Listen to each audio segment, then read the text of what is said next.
ती 3च दिवसाची आहे. दिवाळीच्या काळामध्ये फटाके फोडले पाहिजेत की नाही फोडले पाहिजेत, किंवा दिवाळीच्या काळात फटाके का फोडतात, नक्की आपलं धर्मशास्त्र काय सांगतं? उत्पन्नातला 6वा भाग तुम्ही दान करा, कारण भोग हा दुःख देतो. कितीही भोग भोगले तर समाधान होत नाही. काही ठिकाणी वामन दहन पण करतात, ते बरोबर आहे का चुकीचं आहे? त्या दिवशी पत्नीच्या हातचं जेवायचं नाही. आपल्या सगळ्या गोष्टी म्हणजे निसर्गामध्ये परत विलीन होऊन जातात. राष्ट्रहितासाठी सुद्धा आपण चायनाचे फटाके नाही वापरले पाहिजे. हे सोशल मीडियामुळे दिवाळीचं रूप कसं बदलत चाललंय?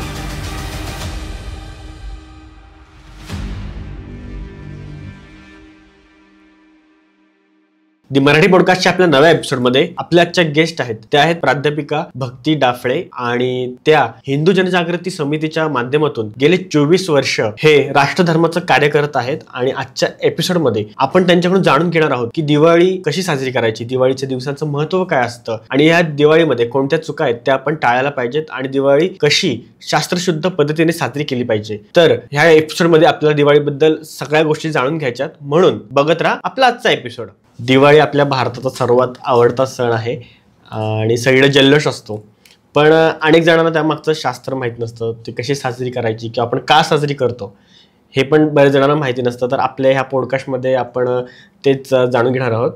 तर मॅडम, तुम्ही ना मला फर्स्ट हे सांगा की दिवाळीचे आपले जे दिवस आहेत, बरेच दिवस आपली दिवाळी चालते, तर थोडक्यात मला प्रत्येक दिवसाचं महत्त्व जाणून घ्यायचं होतं.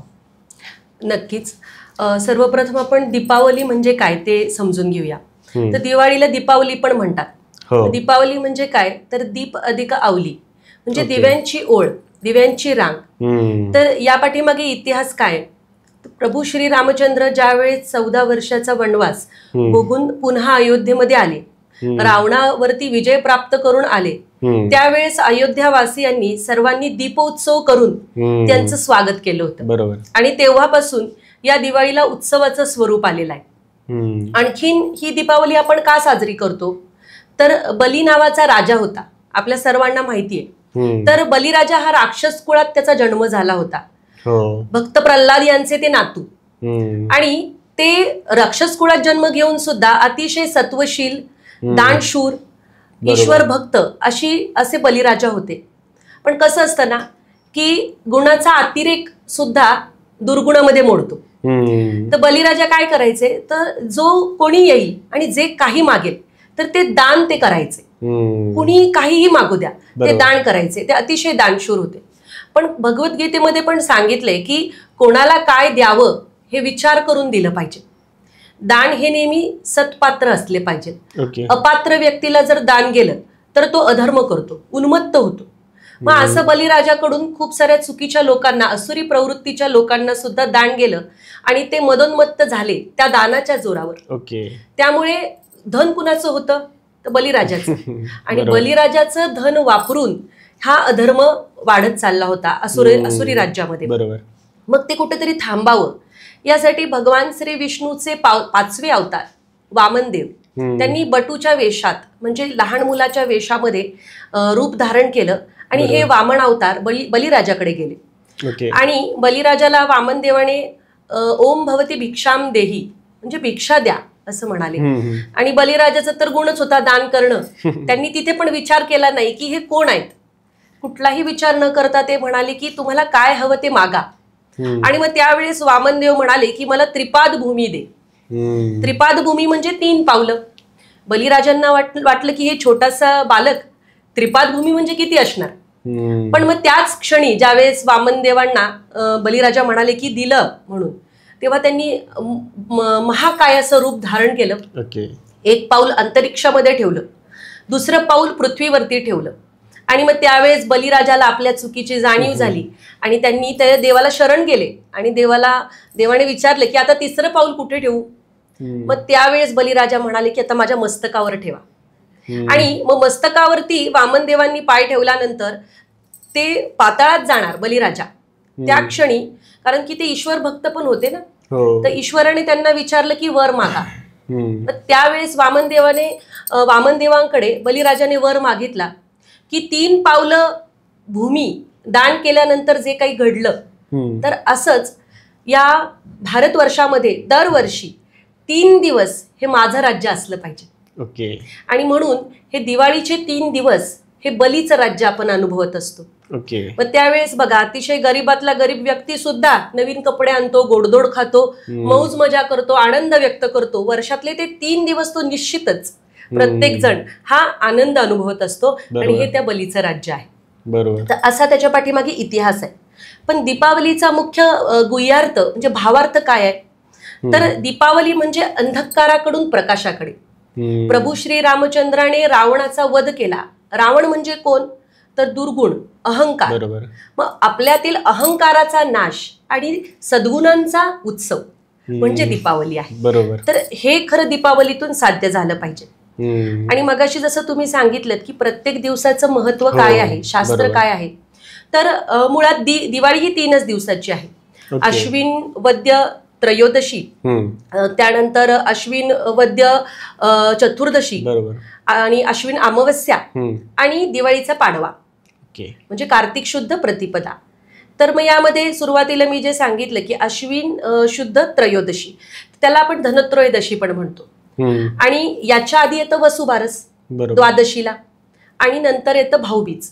तर वस्तुतः 3च दिवस दिवाळीचे, पण भाऊबीज, धनत्रयोदशी आणि आपले वसुबारस हे या 3 दिवसाला जोडून येतात. म्हणून त्याचा पण अंतर्भूत दिवाळीमध्ये केलेला आहे. पण वस्तुतः ते वेगळे सण आहेत.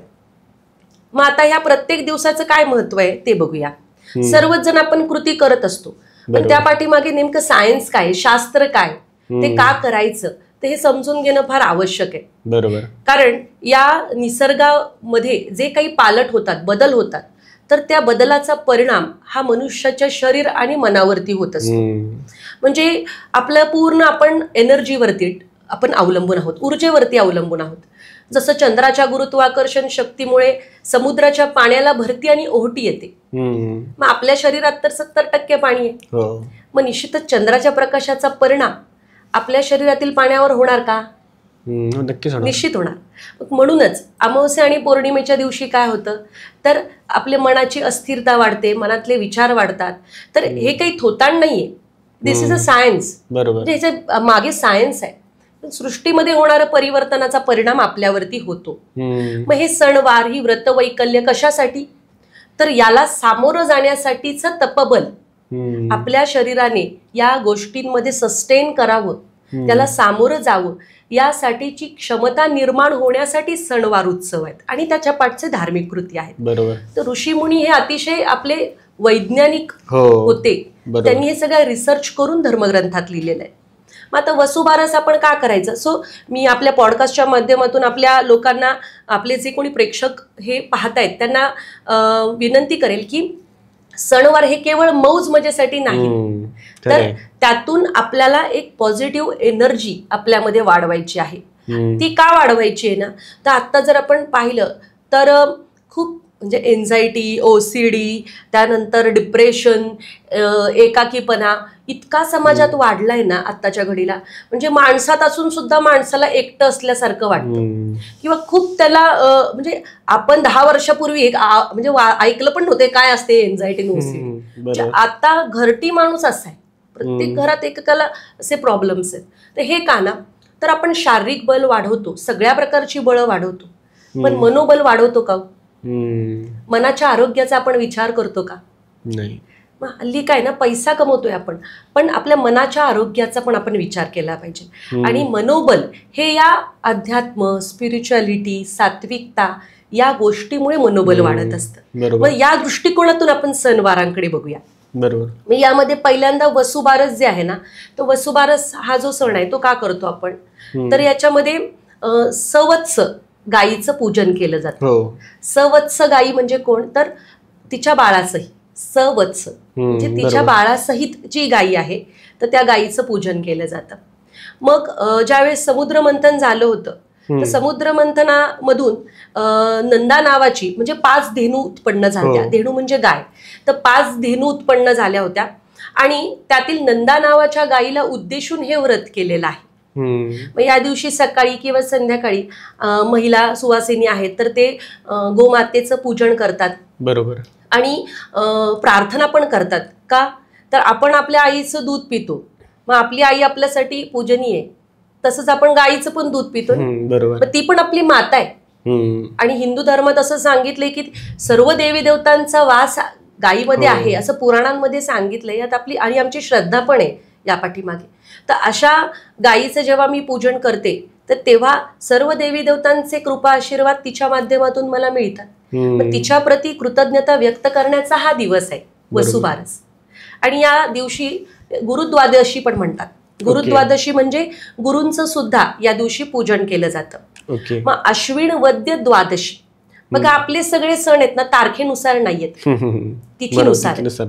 ते काना तर त्या तिथीला ती ऊर्जा, त्या देवतेची स्पंदनं म्हणजे ऊर्जा ही पृथ्वीवरती आलेली असते. आणि मग ती ऊर्जा आपण ग्रहण केली पाहिजे, आपल्याला मिळाली पाहिजेत.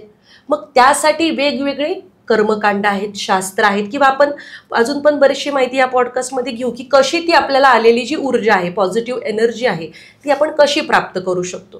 तर मग हे वसुबारसचं झालं. आता यात बघा अश्विन वद्य द्वादशी. वद्य म्हणजे कृष्ण पक्ष. आपल्याला माहिती 2 पक्ष असतात, शुक्ल पक्ष आणि कृष्ण पक्ष. मग शुक्ल पक्ष म्हणजे काय तर अमावस्येपासून पौर्णिमेपर्यंतचे 15 दिवस, आणि कृष्ण पक्ष म्हणजे काय तर पौर्णिमेपासूनचे अमावस्येपर्यंतचे 15 दिवस. मग या वद्य पक्ष म्हणजे कृष्ण पक्षातल्या द्वादशीला म्हणजे 12व्या दिवशी आपण वसुबारस करतो. आणि त्यानंतर येते त्रयोदशी, अश्विन वद्य त्रयोदशी. त्रयोदशी म्हणजे 13वा दिवस, त्याला आपण धनत्रयोदशी म्हणतो. आणि सर्वसाधारण भाषेमध्ये याला धनतेरस पण म्हटलं जातं. तर जो व्यापारी वर्ग आहे ना, तर व्यापारी लोकांचं हे आर्थिक वर्ष आहे. त्यांचं जे वर्ष सुरुवात आणि समाप्ती होते ती दिवाळी ते दिवाळी. मग धनत्रयोदशीला ते काय करतात तर नवीन वह्या ज्या आहेत आपल्या हिशोबाच्या, तर त्या नवीन वह्या घेतात, त्याचं पूजन करतात. त्यानंतर धनत्रयोदशीला धन पूजलं जातं, लक्ष्मी देवीचं पूजन केलं जातं. जो काही धन आहे वर्षभरामध्ये आपण कमवलेलं आहे आणि जे काही शिल्लक आहे तर त्या धनाचं पूजन धनत्रयोदशीच्या दिवशी केलं जातं. आणि त्याचबरोबरीने धनत्रयोदशीच्या दिवशी यमदीपदान पण केलं जातं. मग हे यमदीपदान म्हणजे काय तर आपण अपमृत्यू येऊ नये. आता मरण तर काही कोणाला चुकलेलं नाहीये, पण अपमृत्यू म्हणजे अपघाती किंवा पूर्ण आपला जो काही जीवन प्रवास आहे तो पूर्ण व्हायच्या आधीच अपमृत्यू येऊ नये यासाठी यमधर्माचं पूजन केलं जातं. यमदेवाला उद्देशून कणकेचा 1 किंवा 13 दिवे हे दक्षिणेला तोंड करून यमदेवाला तो दिवा अर्पण केला जातो. आणि त्या दिव्याच्या माध्यमातून यमदेवाला प्रार्थना केली जाते की हे यमदेवता तुझं आगमन कधीही होऊ शकतं. मग त्यामुळे आमचं जे आयुष्य आहे मर्यादित, तर ह्या मर्यादित आयुष्यामध्ये आम्ही संयमाने राहू, आम्ही आमच्यामधील सद्गुण वाढवू, आम्ही कुठल्याही पापाच्या आचरणापासून दूर राहू. तर मी सतर्क आहे. या सतर्कता दाखवणारा तो दिवा आहे की मी भगवंता सतर्क आहे आणि त्याला अभिप्रेत मी तुला हा दिवा दान करतोय, असं या यमदीपदानाच्या पाठीमागे शास्त्र आहे. म्हणून धनत्रयोदशीला, त्यानंतर नरक चतुर्दशीला आणि यमद्वितीयेला असे 3 दिवसांमध्ये कधीही, किंवा तुम्हाला 3 दिवस करायचं असेल तर 3 दिवस, पण कधीही यमदेवतेला उद्देशून हा यमदीपदानाचा विधी केला जातो. त्यानंतर पुढचं आहे ते म्हणजे नरक चतुर्दशी. मग या अश्विन वद्य त्रयोदशी म्हणजे 14वा दिवस, त्याला आपण नरक चतुर्दशी म्हणतो. तर मग नरक चतुर्दशीच्या पाठीमागे शास्त्र काय तर एकदा प्रागज्योतिषपूर या शहरामध्ये, एका नगरामध्ये भौमासूर नावाचा राक्षस होता, ज्याला नरकासूर पण म्हणतात. तर त्याने काय केलं होतं ना तर 16,000 उपवर कन्या पळवून आणल्या होत्या आणि त्यांना बंदिवासात ठेवलेलं होतं. मग त्यावेळेस भगवान श्रीकृष्ण सत्यभामेसहित, बघा त्या काळी युद्धाला पत्नीला घेऊन जायचे, सत्यभामेसहित भगवान श्रीकृष्णाने त्या भौमासुरावरती चाल केली आणि आपले ह्या त्रयोदशीला, अश्विन वद्य त्रयोदशीच्या पहाटे त्याचा वध केला आणि 16,000 उपवर राजकन्यांची मुक्तता केली. आणि त्यावेळेस नरकासुराने भगवंताकडे प्रार्थना केली, वर मागितला मृत्यूपूर्वी की या दिवशी नरक चतुर्दशीच्या दिवशी जी कुठली व्यक्ती पहाटे अभ्यंग स्नान करेल बरोबर. आणि म्हणजे लवकर उठून जेव्हा आकाशात चांदणं दिसतं पहाटेच्या वेळेस, तर त्यावेळेस उठून अभ्यंग स्नान करेल तर त्यांना नरक यातना भोगायला मिळू नये. तर आणि जे यमदेवतेच्या प्रित्यर्थ यमदीपदान करतील त्याला अपमृत्यू येऊ नये अशी प्रार्थना भगवंताकडे केली. आणि मग तेव्हापासून दिवाळीचं पहिलं अभ्यंग स्नान आपण हे नरक चतुर्दशीच्या पहाटे करतो, पहिलं अभ्यंग स्नान. बरोबर. आणि त्यानंतर जे येतं तर ते म्हणजे आपली लक्ष्मीपूजन. मग दिवाळीच्या अश्विन अमावस्येला लक्ष्मीपूजन केलं जातं. तर तसं बघितलं तर सर्वसाधारण असं म्हणतात की अमावस्या अशुभ आहे, पण दिवाळीची लक्ष्मीपूजन आपल्या अश्विन अमावस्येला येतं. आणि आपण जेव्हा कोजागिरी पौर्णिमा करतो तेव्हा पण लक्ष्मी मातेची पूजा करतो, ते पौर्णिमेला येतं. मग दोन्ही लक्ष्मी देवीची उपासना आपण पौर्णिमा आणि अमावस्येलाच करतो. तर यातून भगवंताला काय सांगायचंय ना, की भक्तासाठी कुठलाही काळ अशुभ नाहीये. जो भक्त आहे त्याच्यासाठी सगळे काळ शुभ आहे. भावना मनात पाहिजे, भावना मनात पाहिजे. उपासना करणाऱ्या व्यक्तीला जो सतत एनर्जी, ईश्वराचं चैतन्य, पॉझिटिव्हिटी सतत घेतोय, तर त्याला कुठल्याही नेगेटिव्हिटीला घाबरण्याची आवश्यकता नाहीये. त्यामुळे अमावस्या पण अशुभ नाही हे यातून धर्माला सांगायचंय. आपलं धर्म हे सांगतो. पण याला आपण शुभ पण नाही म्हणणार, याला आपण आनंदी दिवस म्हणणार. मग लक्ष्मी पूजनाचं शास्त्र काय, तर लक्ष्मी पूजनाच्या दिवशी आपण काय करतो तर आपल्या घरातील लक्ष्मी देवीचं पूजन करतो. या दिवशी लक्ष्मी आणि कुबेर या देवांचं पूजन करतात. आणि जे ज्ञानवंत लोक आहेत ते सरस्वती देवीचं सुद्धा पूजन करतात. मग आता या दिवशी काय करायचं तर आपण पै करून जो घामाचा, आपल्या कष्टाचा पैसा वर्षभर कमवतो, तर त्यामध्ये जो काही वर्षभरात वापरून उरलेला भाग आहे तर त्याचा आढावा आपण देवीला द्यायचा असतो. आणि लक्ष्मी देवी म्हणजे कोण तर लक्ष्मी देणारी. पण कुबेराचं कार्य काय, तर कुबेर देव हे लक्ष्मी संग्राहक आहेत. म्हणजे पैसा कसा कमवायचा, एक वेळ आपण पैसा कमवू पण त्याचा संग्रह कसा करायचा, बरोबर, तो योग्य ठिकाणी कसा वापरायचा याचं ज्ञान देणारी कुबेर देवता आहे. आणि तो विवेक जागृत ठेवणारी सरस्वती देवी. बरोबर. कारण की विवेक हवा ना, नाही तर पैसा भरपूर कमवू, कसाही कमवू आपण, पण तो योग्य मार्गाने कमवला पाहिजे. याचं बोध देण्यासाठी लक्ष्मीपूजन आहे, लक्षात घ्या. केवळ लक्ष्मी पैसा यावा खूप म्हणून लक्ष्मीपूजन नाही, तर लक्ष्मी सन्मार्गाने शुद्ध लक्ष्मी कमवण्याची बुद्धी मला व्हावी आणि त्यासाठी माझा विवेक जागृत राहावा आणि तो कसा वापरायचा, कसा टिकवायचा, योग्य ठिकाणी कसा मी खर्च करायचा याचं ज्ञान मला व्हावं, यासाठी लक्ष्मीपूजन आहे. आणि हे कसं असतं ना, की ज्या देवतेची आपण उपासना करतो ना, तर तिचे गुण सुद्धा आपल्यात येणं आवश्यक आहे. कारण पाण्यामध्ये जर आपण तेलाचे थेंब टाकले तर पाणी आणि तेल एकत्र होऊ शकतं का, नाही, कारण की त्यांचे गुणधर्म भिन्न आहेत. मग आपल्याला जर देवतेची कृपा हवी तर त्या देवतेचे गुण आपल्यात असणं अपेक्षित आहे. कारण आपण दिवाळीला काय करतो ना, तर सगळ्या घराची वगैरे स्वच्छता करतो. ती तर करावीच, कारण लक्ष्मी माता ज्या ठिकाणी शुद्धता आहे, पवित्रता आहे, स्वच्छता आहे, ज्या घरचा पुरुष धर्माचरणी आहे, ज्या घरातली स्त्री सत्वशील आहे, पतिव्रता आहे, अशा घरात तिला राहायला आवडतं. बरोबर. पण त्याच्या जोडीला अंतरंगाची शुद्धी पण ईश्वराला अपेक्षित. आपल्यातील सद्गुण वाढवण्याचा संकल्प तेव्हा आपण केला पाहिजे. मला खूप राग येतो तर दिवाळीच्या दिवशी लक्ष्मी मातेला प्रार्थना केली पाहिजे, सरस्वती मातेला, की माझ्यात आई संयम वाढव. माझ्यामध्ये आळस आहे तर माझ्यामध्ये तत्परता वाढव. माझ्यामध्ये भित्रेपणा आहे तर माझ्यातलं धाडस वाढव. तर सद्गुणांचे दीप सुद्धा आपण लावणं अपेक्षित आहे आणि हे या सणातून आपल्याला लक्ष्मी देवी शिकवत असते. मग म्हणून हा बोध घेणं आता हल्लीच्या पिढीने अपेक्षित आहे. बरोबर. त्याच्या जोडीला लक्ष्मी आणि कुबेराचं पूजन करत असताना आपण धने, नंतर साळीच्या लाया, बत्तासे, तर हे आपण प्रसाद म्हणून ठेवतो आणि वाटतो, त्याचं पूजन करतो. तर हे का, तर धने हे धनवाचक आहे म्हणून धन्याचं पूजन केलं जातं. आणि साळीच्या लाया हे कशाचं प्रतीक आहे, तर लाया बघा, मुठभर लाया घेतल्या आणि त्या भाजल्या तर ओंजळभर ज्या आहेत, तर म्हणजे मुठभर साळी भाजल्या तर ओंजळभर लाया मिळतात. मग हे समृद्धीचं प्रतीक आहे. म्हणजे अशी भरभराट व्हावी आमच्या घरात सुद्धा. तर याच्यासाठी ते प्रसाद म्हणून दिलं जातं आणि वाटलं जातं. आणि आपल्या उत्पन्नातला 6वा भाग म्हणजे जे काही आपलं उरलेलं आहे संपत्ती वर्षभरात कमवलेली, त्याचे 6 भाग केले तर 1 भाग हा धर्म कार्यासाठी ईश्वरासाठी आपण अर्पण केला पाहिजे. तर ही बुद्धी देणारी पण लक्ष्मी माता आहे. कारण की आपला श्वास ज्या ईश्वरामुळे सुरू आहे, प्राण ज्या भगवंतामुळे सुरू आहे, तर त्याला सुद्धा त्याच्या चरणी पण आपल्या उत्पन्नातला 6वा भाग हा आपण अर्पण केला पाहिजे त्या दिवशी, लक्ष्मीपूजनाच्या दिवशी. नाही तर बरेच जण म्हणतात धनत्रयोदशी नवीन सोनं घ्या म्हणजे मग भरपूर सोन्याची भरभराट होते. तर ईश्वराला सांगायचे की उत्पन्नातला 6वा भाग तुम्ही दान करा. कारण भोग हा दुःख देतो.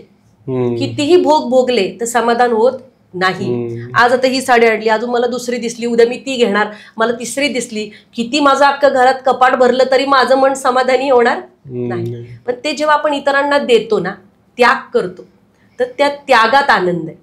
मग हिंदू धर्म आपल्याला त्याग शिकवतो, आपल्याला भोग नाही शिकवत. म्हणून प्रत्येक सणावाराला आपल्याला दान धर्म करायला सांगितलं. आता देण्याची दानच असली पाहिजे. ज्याच्या हातून सतत पुण्यकार्य घडतं, इतरांना सतत तो दान करत राहतो धर्मकार्यासाठी, त्याच्या घरात कधीही लक्ष्मी कमी पडत नाही. म्हणून आपण या दिवशी उत्पन्नातला 6वा भाग हा धर्मकार्यासाठी खर्च केला पाहिजे, सात्विक ठिकाणी दिला पाहिजे. त्यानंतर या दिवशी आपण जे आहे तर नवीन केरसुणी विकत घेतो. ती का तर तिला लक्ष्मी म्हणून आपण पूजतो. आणि या दिवशी लक्ष्मी पूजनाच्या रात्री अलक्ष्मी निस्सारण करायचं असतं. म्हणजे काय तर एकीकडे आपण गुणांची निर्मिती करतो, पण दुसरीकडे आपल्यातील दुर्गुण सुद्धा जाणं गरजेचं आहे. कारण दुर्गुण आपल्यातून जोवर जात नाही तोपर्यंत गुणांना किंमत नसते. बरोबर. मग तसं शुद्ध लक्ष्मी घरात टिकावी तर घरातील अशुद्ध म्हणजे अलक्ष्मी जी चुकीच्या मार्गाने आलेली आहे, दारिद्र्य आहे, काही घरातल्या कटकटींचं स्पंदन असतात, व्हायब्रेशन्स असतात, तर ते आहे. तर असं दारिद्र्य, दुःख, अलक्ष्मी घरातून जावी, तर यासाठी नवीन केरसुणी आणली जाते आणि संध्याकाळी मध्यरात्री घरात झाडून काढायचं. आणि जो काही केर आहे तर तो केर भरायचा आणि घराबाहेर टाकून द्यायचा. मग हा कशासाठी तर घरातली जे काही अलक्ष्मी आहे ती निघून जाण्यासाठी. एरवी आपण कधीही रात्रीचं झाडून कचरा घराबाहेर टाकत नाही, पण या दिवशी ते करावं. मध्यरात्री झाडून काढायचं आणि केर बाहेर टाकायचा आणि प्रार्थना करायची की कुठलीही चुकीच्या मार्गाने घरात मला लक्ष्मी आणण्याची बुद्धी होऊ नये, योग्य मार्गाने कष्टानेच मला पैसा कमवण्याची बुद्धी होऊ दे, अशी प्रार्थना पण करायची. तर असं हे अमावस्येचं महत्व आहे. आणि शेवटचं जे आहे याच्यामध्ये ते म्हणजे यमद्वितीया, ज्याला आपण भाऊबीज म्हणतो. क्षमा करा, त्याच्या आधी एक राहिलं दिवाळीचा पाडवा राहिला, बलिप्रतिपदा, जे आपण म्हणतो ना इडापिडा जाओ बळीचं राज्य येवो. बरोबर. तर मगाशी आपण ती गोष्ट पण पाहिली की का आपण दिवाळी साजरी करतो. तर बलिप्रतिपदेला 3.5 मुहूर्तापैकी अर्धा मुहूर्त जे आहे तर दिवाळीच्या पाडव्याला म्हणतात. आणि या दिवशी ना बलिदेवाची पण पूजा केली जाते. कारण की जरी बलीची पूजा का केली जाते तर जरी तो राक्षस कुळातला असला तरी ते धर्मशील, सत्वशील आणि अतिशय सात्विक तो जीव असल्या कारणाने या दिवशी बलीचं पण पूजन केलं जातं. आणि मग सुवासिनी महिला ज्या आहेत तर त्या आपल्या पतीचं औक्षण करतात पाडव्याच्या दिवशी आणि शुभाशीर्वाद घेतात, दान धर्म करतात. तर अशा प्रकारे दिवाळीच्या पाडव्याला आणि यमदीपदान पण केलं जातं. बरोबर. तसा हा दिवाळीचा पाडवा आहे. आणि त्यानंतर आहे यमद्वितीया. तर ही जी यमद्वितीया आहे तर या दिवशी यम देवता आपली बहीण यमुना तिच्या घरी जातात आणि त्यांची बहीण त्यांना ओवाळते. मग असं पुराणात सांगितलंय की यमदेवता एक दिवस बहिणीच्या घरी गेले म्हणून नरकात पिचत पडलेल्या जे जीव आहेत त्यांना सुटका मिळते त्या दिवशी. तर मग यमद्वितीयेच्या दिवशी काय करतात ना भाऊबीजेला, तर भावाने बहिणीच्या घरी जावं आणि बहिणीला जे काय आहे तर तिला साडी सोळी जे आपल्या क्षमतेनुसार तिला द्यावं, तिच्या हातचं जेवण करावं. त्या दिवशी पत्नीच्या हातचं जेवायचं नाही, ती बहिणीच्या हातचं जेवायचं. आणि समजा एखाद्या व्यक्तीला बहीण नसेल तर त्याने कुठल्याही स्त्रीला बहीण मानून तिच्याकडून ओवाळून घ्यायचं, तिच्या घरी जाऊन जेवायचं. आणि समजा एखाद्या स्त्रीला भाऊ नसेल तर तिने कोणत्याही परिचित पुरुषाला भाऊ मानून त्याला ओवाळू शकते किंवा चंद्राला पण भाऊ मानून ओवाळू शकते. तर अशा प्रकारे हे भाऊबीज जे आहे तर आपापसातील नातीगोती मधलं प्रेम वाढावं, स्नेह वाढावा यासाठी हे भाऊबीज आहे. बरोबर. दिवाळीमध्ये आपण नेहमी बघतो की अंगणामध्ये आपण रांगोळी काढतो, कंदील लावतो आणि किल्ला पण बांधतो. तर मी अशा सगळ्या गोष्टी करतात, तर त्यामागचं पण काहीतरी लॉजिक असेल, शास्त्र असेल, तर ते काय आहे? आता कसं आहे ना की रांगोळी ही जी आहे तर 64 कलांपैकी एक आहे. ओके. त्यामुळे आपण जेव्हा रांगोळी काढतो दारामध्ये बरोबर, तर देवीला स्वच्छता आणि सगळं सौंदर्य हे देवाला आकर्षित करतं. जेव्हा आपण सात्विक रांगोळी, ज्या देवतेला जी रांगोळी आवडते किंवा ती स्पंदनं तिच्याकडे आकृष्ट होतात, तर अशी रांगोळी आपण त्या दिवशी काढली पाहिजे. मग सनातन संस्थेचा एक ग्रंथ पण आहे की सात्विक रांगोळ्या कशा काढायच्या. तर याच्यामध्ये कुठल्या सणाला कोणती आकृती काढली पाहिजे, म्हणजे प्रत्येक आपल्या सणानुसार बदलत्या रांगोळी, तर ती पण आपण काढू शकतो. तर अशा रांगोळ्या, सात्विक रांगोळ्या, शेवटी कसं आहे ना ती स्पंदनं, सात्विक स्पंदनं खेचून घेण्यासाठी पण तशी कलाकृती हवी.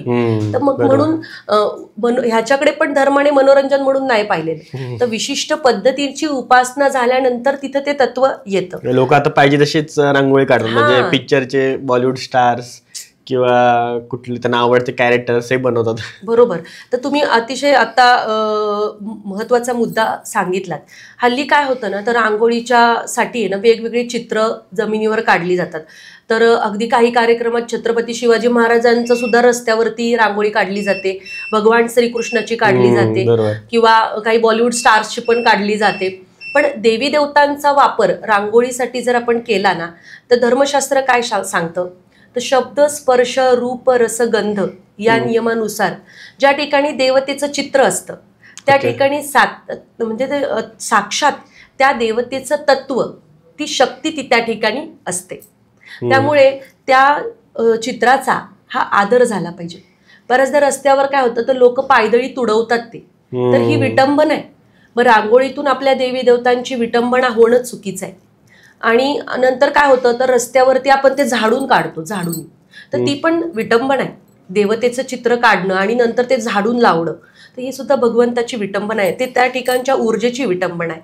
मग समजा ती रांगोळी कुठे काढली पाहिजे, तर जिथे पायदळी येणार नाही अशा ठिकाणी काढावी.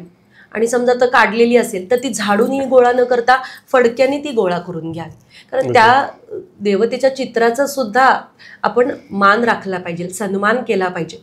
त्यामुळे या 64 कला ज्या आहेत तर त्यातल्या ह्या कलेतून ईश्वराचा सन्मान होतोय ना आपल्याकडून, याचं पण भान असलं पाहिजे. बरोबर. असं एक होतं. आणि दुसरं तुम्ही एक विचार, कंदीलचं पण आपलं असतं की आता सगळ्यांना माहित आहे की कंदील लावतात, म्हणजे लहान मुलांना तर जाम आवड असते की दिवाळी आली का पहिला आपण कोणता कंदील लावणार. बरोबर आहे.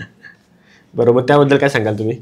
आता जसं आपण सुरुवातीला पाहिलं की दीपावली म्हणजे काय, तर दिव्यांची ओळ म्हणजे, आणि हे पण दिवे आहेत ना आपले जे आता हल्ली लाईटचे असतात, तर त्याच्याऐवजी आपण तेलाचा दिवा लावण्याला भर देऊया.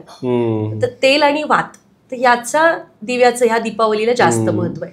तर जसं आपण सगळीकडे घराबाहेर तेलाचे दिवे लावतो, तसं आपण आरास करतो, सजावट करतो. तर ज्या ठिकाणी दिव्यांचं पूजन केलं जातं किंवा दिवे लावले जातात ना, तर तिथे लक्ष्मीची कृपा राहते, देवाची कृपा राहते. कारण त्या तेजाकडे ते तत्व आकृष्ट होतं. कारण हिंदू हे तेज उपासक आहेत, अग्नी उपासक आहेत. या तेजाकडे ते तत्व, ती लहरी त्या खेचल्या जातात. त्यामुळे प्रत्येकाच्या घरात हे दिवे लागले पाहिजेत. आणि समजा दिवे नाही लागले तर त्या घरात वर्षभर अंधारच राहतो. त्यामुळे घरामध्ये दिवे लावणं आणि आकाश कंदील हा ह्या दिव्यांच्याच मधला आरासीचा एक भाग आहे. म्हणून आकाश कंदील, मोठा दिवा हा लावला जातो. आणि आणखीन काय ना, तर मगाशी जसं आपण पाहिलं की तमसोमा ज्योतिर्गमय, दिवा जो आहे ना, तर अंधकाराकडून आपल्याला प्रकाशाकडे घेऊन जातो, अज्ञानाकडून ज्ञानाच्या प्रकाशाकडे घेऊन जातो. तर त्याचं हे प्रतीक आहे, तो म्हणजे दिवा.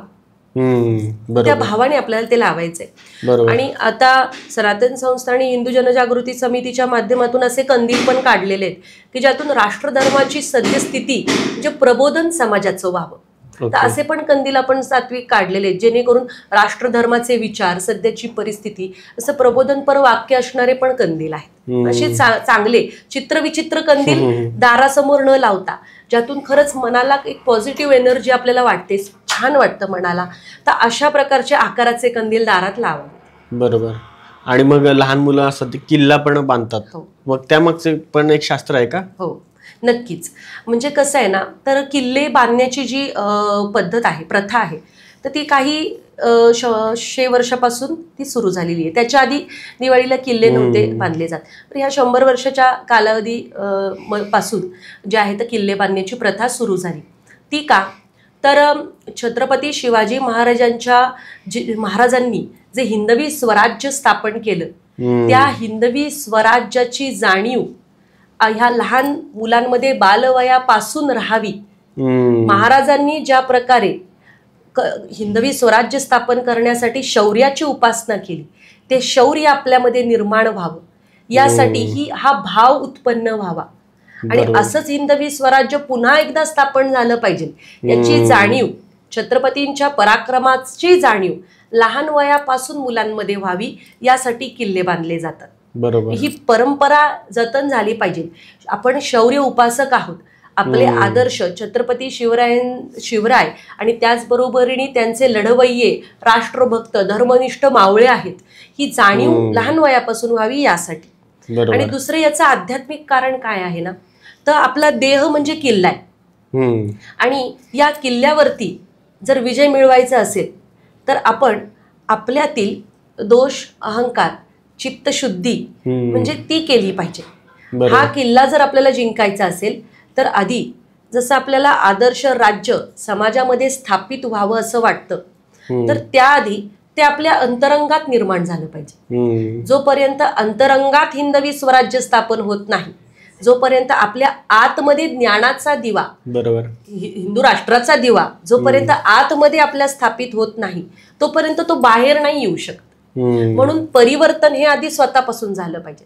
जेव्हा आपल्यामध्ये परिवर्तन होतं चांगलं, तर तेव्हा आपण समाजामध्ये ते निर्माण करू शकतो, प्रस्थापित करू शकतो. तर मग एक आध्यात्मिक गुह्यार्थ हा पण आहे की शरीरावरती आपल्याला, या किल्ल्यावरती जर आपल्याला विजय मिळवायचा असेल तर त्यासाठी आधी अंतरंगामध्ये हिंदवी स्वराज्याचा दीप म्हणजे आत आधी पालट केला पाहिजे. बरोबर. आणि दिवाळीच्या काळात म्हणजे अनेक जणांचं एक दुमत असतं ह्यावर की दिवाळीच्या काळामध्ये फटाके फोडले पाहिजेत की नाही फोडले पाहिजेत, किंवा दिवाळीच्या काळात फटाके का फोडतात, नक्की आपलं धर्मशास्त्र काय सांगतं? खरं तर आपल्या धर्मशास्त्रामध्ये असं नाही सांगितलेलं की इतरांना त्रास देऊन सण साजरा करा.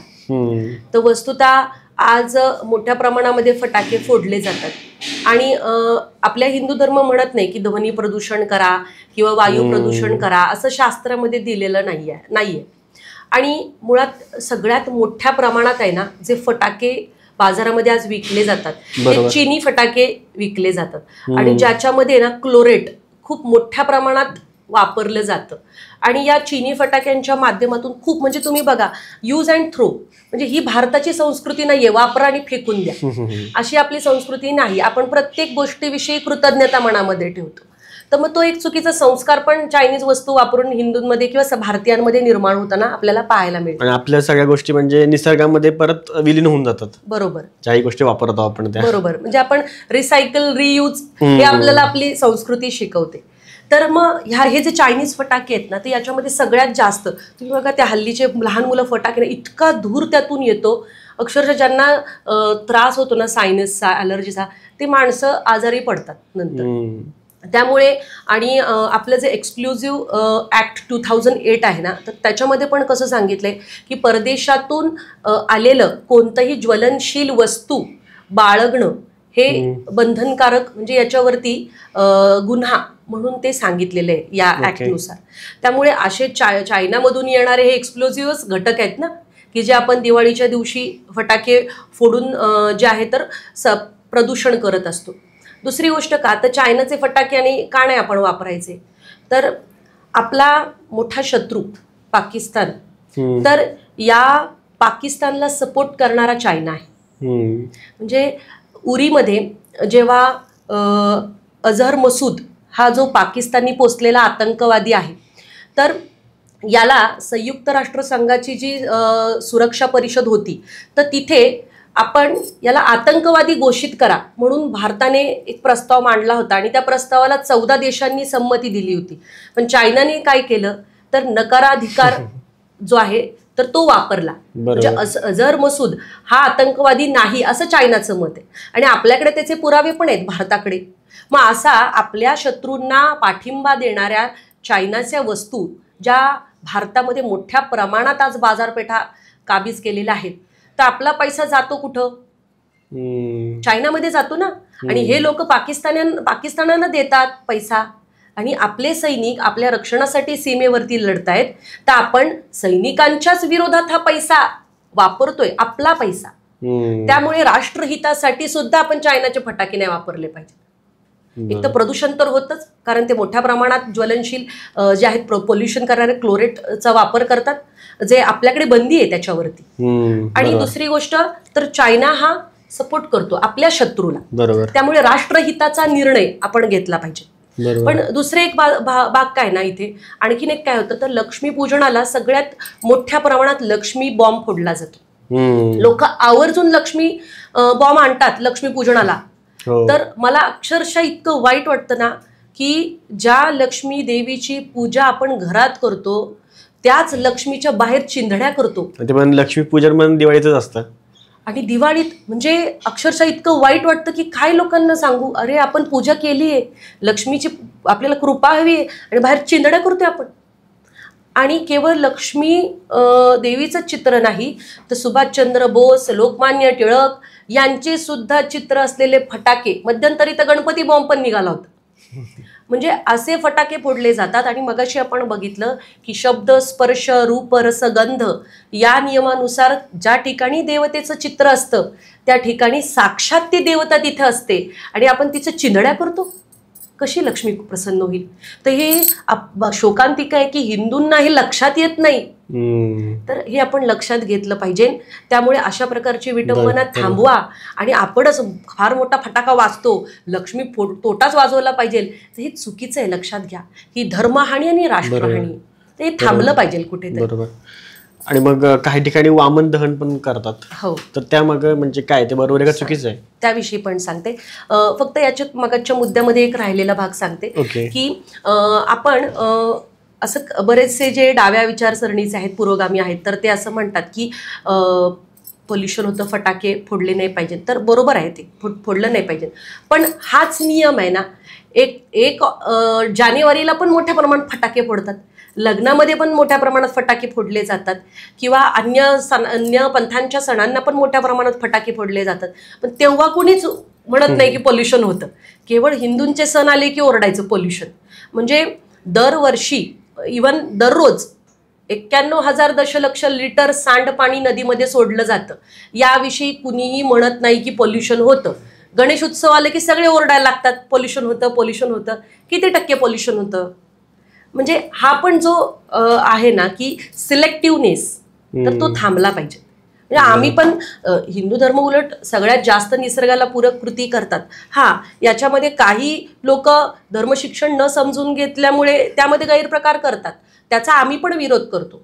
पण हे सणांवरती धर्मशास्त्राला विरोध केला जातो ना, तर ते कुठेतरी थांबला पाहिजे. आणि हा सिलेक्टिव्हनेस थांबला पाहिजे.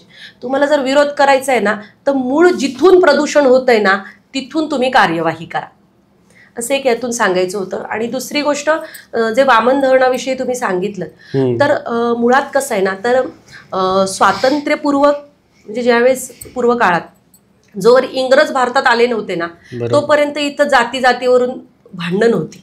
इंग्रज आले, त्यांनी इतिहासामध्ये मोडतोड केली, जातीभेद निर्माण केला, फोडा आणि राज्य करा हे त्यांचं नियमच होता.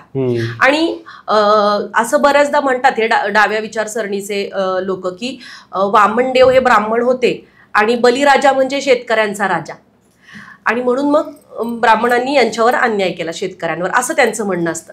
पण सत्ययुगाचा हा काळ होता. हे जे घडलं ना, हे सत्ययुगात घडलेलं आहे. आणि सत्ययुगामध्ये 4 वर्ण पण अस्तित्वात नव्हते. जाती व्यवस्था तर नव्हतीच, पण 4 वर्ण, ब्राह्मण, क्षत्रिय, वैश्य आणि शूद्र, हे वर्ण सुद्धा अस्तित्वात नव्हते सत्ययुगात. तेव्हा फक्त राजा आणि प्रजा असाच भाग होता.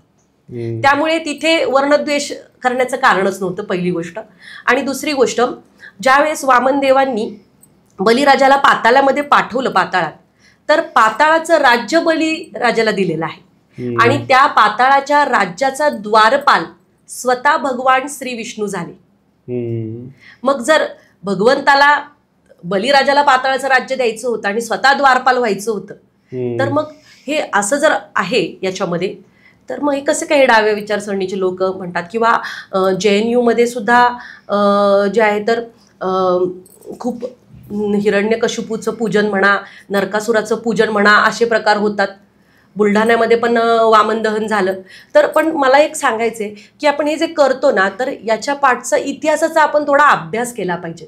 उगाचच काहीतरी द्वेष पसरेल अशा कृती न करता, किंवा कुणाच्या तरी धार्मिक भावना दुखवण्याचा प्रयत्न न करता नेमकं काय इतिहास आहे याचा थोडा अभ्यास केला पाहिजे, असं मला याच्यातून वाटतं. त्यामुळे हा जो मुद्दा आहे ना की वामन दहन होतो, तर हे सर्वात चुकीचं आहे.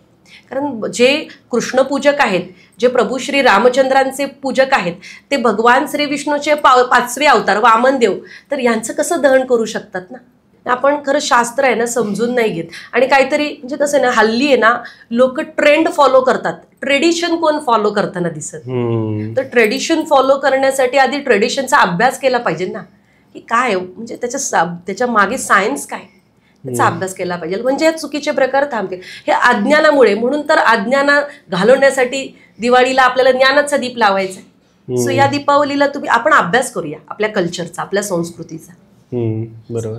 पण वामन दहन आणि दिवाळीला फटाके फोडणं अति प्रमाणामध्ये, हे तर आपण पाहिलं, पण अजून काही दिवाळीमध्ये गैरप्रकार होतात का? नक्कीच. म्हणजे कसं आहे ना की या हल्ली जर आपण पाहिलं तर हलालची सक्ती मोठ्या प्रमाणात होताना आपल्याला पाहायला मिळते. मग आता खरं तर भारत हा सेक्युलर आहे. या ठिकाणी 100 कोटी हिंदू आहेत आणि अशा बहुसंख्येने असलेल्या हिंदूंवरती आज हलालची सक्ती केली जाते, जे अतिशय असंवैधानिक आहे. पूर्वी कसं ना, केवळ आखाती देशामध्ये म्हणजे मुस्लिम राष्ट्रांमध्ये जर इथले वस्तू उत्पादनं बाहेर द्यायची असतील तर त्याला हलाल सर्टिफिकेट कंपल्सरी होतं. खाद्यपदार्थ हलाल असायचे. पण आता जर बघितलं ना तर आपण ज्या पावडर वगैरे वापरतो, मेकअपचं सामान वापरतो, साखर वापरतो, इवन कन्स्ट्रक्शन साईट्स आहेत, तर हे सगळ्या हलाल व्हायला लागलेत. म्हणजे आज जे मुस्लिम आहेत तर त्यांच्यासाठी हे हलालचा भाग आहे, त्यांना हलाल पाहिजे. पण त्यांना हलाल पाहिजे म्हणून बहुसंख्य हिंदूंवरती कशासाठी हलालची सक्ती केली जाते? आम्हाला हलाल नको आहे ना. आज जर आपण बघितलं तर भारत सरकारने अन्नाला सर्टिफिकेट देण्यासाठी किंवा फूडला सर्टिफिकेट देण्यासाठी FSSAI आणि FDA ह्या सरकारी संस्था त्यासाठी आहेत, जे प्रमाणपत्र देतात कुठल्याही खाद्यपदार्थ आणि वस्तू भारतामध्ये वितरित करण्यासाठी. आणि स्वतः केंद्रीय अर्थमंत्री निर्मला सीतारमणजी यांनी सांगितलं की अशी कुठलीही खाजगी संस्था असं कुठल्याही वस्तूला, उत्पादनाला जे आहे ते प्रमाणपत्र देऊ शकत नाही, त्याला अधिकार नाही. पण तरीसुद्धा भारतामध्ये आज मोठ्या प्रमाणात हलाल सर्टिफिकेट हे अनेक उत्पादनांना दिलं जातं. आपले जे व्यापारी आहेत त्याच्यासाठी मोठं त्यांचा सुद्धा वेगळा टॅक्स आहे, त्याच्यासाठी वेगवेगळे शुल्क भरतात. आणि हा पैसा कुठे जातो? ज्या संस्था हे हलाल सर्टिफिकेट देतं ना, तर या संस्था ह्या पैशातून सगळे आतंकवाद्यांचे खटले चालवतात. आज उत्तर प्रदेशमध्ये माननीय योगीजी यांनी हलालवरती बंदी आणलेली आहे. याचा अर्थ हा धोका आहेच ना. त्या राज्यामध्ये बंदी आली, परंतु आज संपूर्ण भारतात आलेली नाही आहे. कारण या हलाल सर्टिफिकेटच्या माध्यमातून समांतर अर्थव्यवस्था निर्माण केली जाते. आज समांतर अर्थव्यवस्था, भारताच्या अर्थव्यवस्थेबरोबर समांतर अर्थव्यवस्था आज निर्माण केली जाते. मग आपला जो पैसा आहे तर तो सगळा या हलालकडे जातोय, हलाल सर्टिफिकेट देणाऱ्या संस्थांकडे जातोय. जसे पुरावे बऱ्याच ठिकाणी सापडलेत की हे आतंकवादीचे खटले यांनी चालवलेत. मग आज हे कशासाठी आमच्यावरती सक्ती केली जाते? तर मग आमचं असं म्हणणं आहे की ह्या वर्षाची दिवाळी म्हणजे, कारण मोठ्या प्रमाणामध्ये ना दिवाळीमध्ये आपण उत्पादनं खरं जे आहे ते विकत घेतो. मोठ्या प्रमाणात बाजारात उलाढाल आहे ना दिवाळीला सगळ्यात जास्त होते. आणि समजा हे हलाल सर्टिफिकेट जे उत्पन्न प्रोडक्ट्स घेतात ना, तर तो सगळा पैसा टॅक्स रूपाने त्या हलाल सर्टिफिकेट देणाऱ्या संस्थांकडे जात आहेत. भले हे सर्टिफिकेट ज्यांना द्यायचे ना त्यासाठी मौलाना निरीक्षक म्हणून ठेवले जातात, त्यांना वेगळा पगार पण दिला जातो. म्हणजे याच्यामध्ये सुद्धा कुठल्या तरी एका पंथाला झुकती बाजू दिलेली आहे. खरं तर भारत हा सेक्युलर आहे, मग बहुसंख्य हिंदूंवरती हलालची सक्ती कशासाठी? आणि दुसरी गोष्ट काय तर हे राष्ट्राच्या विरुद्ध पण आहे, कारण समांतर अर्थव्यवस्था निर्माण केली जाते, भारताच्या विरोधात कारवाया केल्या जात आहेत. त्यामुळे या वर्षीची दिवाळी म्हणजे हिंदू जनजागृती समितीने यावेळी दरवर्षी आपण आवाहन करतो आणि याही वर्षी आम्ही आवाहन केलेलं आहे की यंदाची दिवाळी ही हलाल मुक्त दिवाळी असली पाहिजे.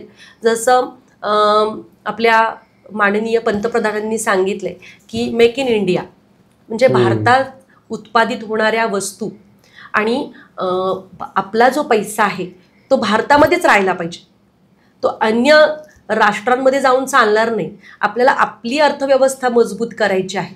त्यामुळे चीनी वस्तूंना विरोध आणि हलाल मुक्त दिवाळी हा यावर्षीचा आपला संकल्प आहे. त्यामुळे सर्व भारतीयांना आवाहन आहे की हे जे हलालचे प्रोडक्ट्स आहेत म्हणजे ज्या ज्या वस्तूंवरती हलालचे शिक्के असतात, कारण आपण कशासाठी हे घ्यायचं ना हलालचे प्रोडक्ट, आपली मागणीच नाही आहे. ज्या धर्मांधांची मागणी आहे तर त्यांच्यासाठी वेगळं तुम्ही नियम काढा, तुम्ही त्यांच्यासाठी बहुसंख्य हिंदूंवरती सक्ती करू नका हलालचे प्रोडक्ट घ्यायला. तर या वर्षीची दिवाळी आपल्याला हलाल मुक्त दिवाळी करायची आहे. तर प्रत्येकाने जो आहे तर आपल्या भारतीय जे FSSAI आणि FDA यांची जी शिक्के आहेत असेच प्रोडक्ट्स घ्या. हलालच्या विरोधात आपल्याला उभं राहायचं आहे, कारण राष्ट्राच्या विरोधात हा पैसा वापरला जातो. त्यामुळे हे सुद्धा गैरप्रकार या सणांच्या कालावधीमध्ये चालतात. आणि दुसरी गोष्ट काय ना तर बऱ्याचदा मिठाईचे बॉक्स वगैरे येतात किंवा लॉटरी पण बरेच जण घेतात, तर त्याच्यावरती पण मिठाईचे बॉक्स किंवा काही आपण भेट कार्ड देतो, ग्रीटिंग्स देतो, तर त्यावरती सुद्धा देवी देवतांचं चित्र असतं. तर नंतर काय होतं ना ते बॉक्स आपण कचऱ्यात फेकून देतो, तर मग आपले ना देवी देवता सगळीकडे कचऱ्यात पडलेले दिसतात, ते पायदळी जातात त्याच्यावरती म्हणजे घाण पडते. तर ही पण विटंबना आहे, ती पण आपण रोखली पाहिजे या दिवाळीच्या कालावधीमध्ये. तर अशी देवी देवतांचे चित्र कचऱ्यात टाकायला नको, एव्हाना तर ते घ्यायलाच नको, कारण आपण त्याचं योग्य विल्हेवाट करू शकत नाही. तर कृपया ते घेऊ नका असे चित्र असलेले, किंवा ज्या कंपन्या असे चित्र छापतात ना तर त्यांना पण माझी विनंती आहे की वस्तूंवरती अशा प्रकारचे चित्र कृपया छापू नका. त्याने काय होतं ना त्याने तुम्हाला पण पापच लागतं, कारण तुम्ही ते देता आणि लोक ती कचऱ्यात रस्त्यावरती फेकतात. किंवा देवी देवतांचा वापर जाहिरातींसाठी करणं, मॉडेल म्हणून करणं हे सुद्धा चुकीचं आहे. ती त्यांची विटंबना आहे, अपमान आहे. त्यामुळे हे पण थांबलं पाहिजे. बऱ्याचदा होर्डिंग आणि फ्लेक्सवर आपल्याला पाहायला मिळतं की असे चित्रविचित्र आकारामध्ये देवी देवता, त्यांच्या हातामध्ये वेगवेगळे त्यांचे प्रोडक्ट्स दिलेले असतात. तर हे चुकीचं आहे, ही विटंबना आहे. देवी देवता ही पूजनीय गोष्ट आहे, हे काही शोभेची वस्तू नाही आहे. त्यामुळे त्याचा आदर राखणं ही सुद्धा उपासनाच आहे, लक्षात घ्या. बरोबर. आणि अजून एक ऑब्झर्व होतं आता, म्हणजे आत्ता जे आपले सण आहेत त्यांच्यावर खूप मोठा इन्फ्लुएन्स हा सोशल मीडियाचा आहे. तर मग हे सोशल मीडियामुळे दिवाळीचं रूप कसं बदलत चाललंय तुम्हाला काय वाटतं? आणि तुम्ही आता जाता जाता आपल्या लोकांना काय आवाहन कराल की तुम्ही कशी दिवाळी साजरी केली पाहिजे? नक्कीच. म्हणजे हल्ली जर आपण पाहिलं तर सोशल मीडियाचं चांगलं पण आहे, म्हणजे दुधारी तलवार आहे. ते चांगला पण भाग आहे आणि बघितलं तर त्याचा वाईट पण भाग आहे. तर मग आता आपण हल्लीची युवा पिढी हे सणांकडे जे येतं ट्रेंड म्हणून आपण पाहतो त्याच्याकडे की काहीतरी मग दिवा हातात घ्यायचा, फोटो काढायचा, त्याचे रील्स किंवा वेगवेगळे पिक्चरची गाडी म्हणत ते दिवे घ्यायचे असं. तर आनंद घेतोय, चांगली गोष्ट आहे, पण याचा मूळ भावार्थ काय ना, तर जसं आपण ह्या पॉडकास्टच्या पहिल्या सुरुवातीपासून आपण पाहतोय की दीपावली म्हणजे आपल्यातील अंधकारावरती विजय, आपल्यातील दुर्गुणांवरती आपल्याला विजय प्राप्त करायचे, सद्गुणांची वृद्धी आपल्याला करायची आहे. तर आपल्यामध्ये चांगले गुण येण्यासाठी आपल्याला प्रयत्न करायचे या दिवाळीमध्ये. त्यामुळे सगळ्यात पहिल्यांदा आपण वसुबारस जसं बघितलं तसं प्राण्यांचा आपण आदर करूया. त्या प्रत्येक सजीव निर्जीव गोष्टीमध्ये ईश्वराला पाहून आपल्यात प्रेम करुणा निर्माण करण्याचा प्रयत्न करूया. त्यानंतर धन जे आहे, पैसा, तो चांगल्या मार्गाने कमवूया आणि पैन पै घामाचा कष्टाचा तो पैसा असावा. तर हे आपण याच्यातून शिकूया. तो कुबेर देवतेकडून संग्रह कसा करायचा ते शिकूया. सरस्वती देवीकडून विवेक मिळावा यासाठी प्रार्थना करूया आणि अलक्ष्मी घरामध्ये येऊ नये यासाठी प्रयत्न करूया. स्वच्छता बाह्य जशी ठेवतो तर मनाची पण स्वच्छता कशी होईल यासाठी प्रयत्न करूया. आणि त्याचबरोबरीने राष्ट्र आणि धर्म कार्याच्या दृष्टीने तरुणांचं योगदान मोठं असणार आहे. कारण की आज जर आपण युद्धकालीन, आत्ताची परिस्थिती युद्धकालीन आहे. म्हणजे भारताला अमेरिकेने कशा प्रकारे आपल्याला ती अडचणीत आणण्याचा प्रयत्न करते. आणि आज कसं आहे ना, भारताकडे सगळ्यात जास्त मोठ्या प्रमाणात युवा शक्ती आणि ती खूप ज्ञानी आहे आपल्याकडची युवा शक्ती. तर या ज्ञानासोबतच आपल्याला राष्ट्रधर्माच्या हिताच्या सुद्धा गोष्टी करायच्या आहेत. तेव्हा खऱ्या अर्थाने आपला भारतवर्ष जे आहे, भारत देश आहे, तर तो सर्वार्थाने पुढे असणार आहे, विकसित होणार आहे.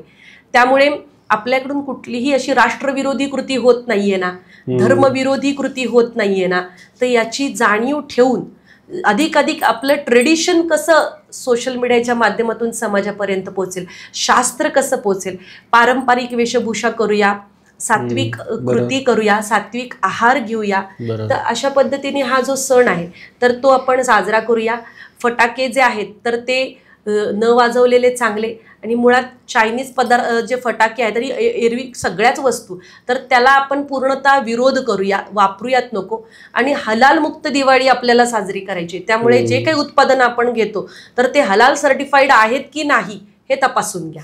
बरोबर. आणि सोशल मीडियाचा वापर अधिकाधिक आपली संस्कृतीचा प्रचार प्रसार कसा होईल ना, तर यासाठी तरुणांनी करावा.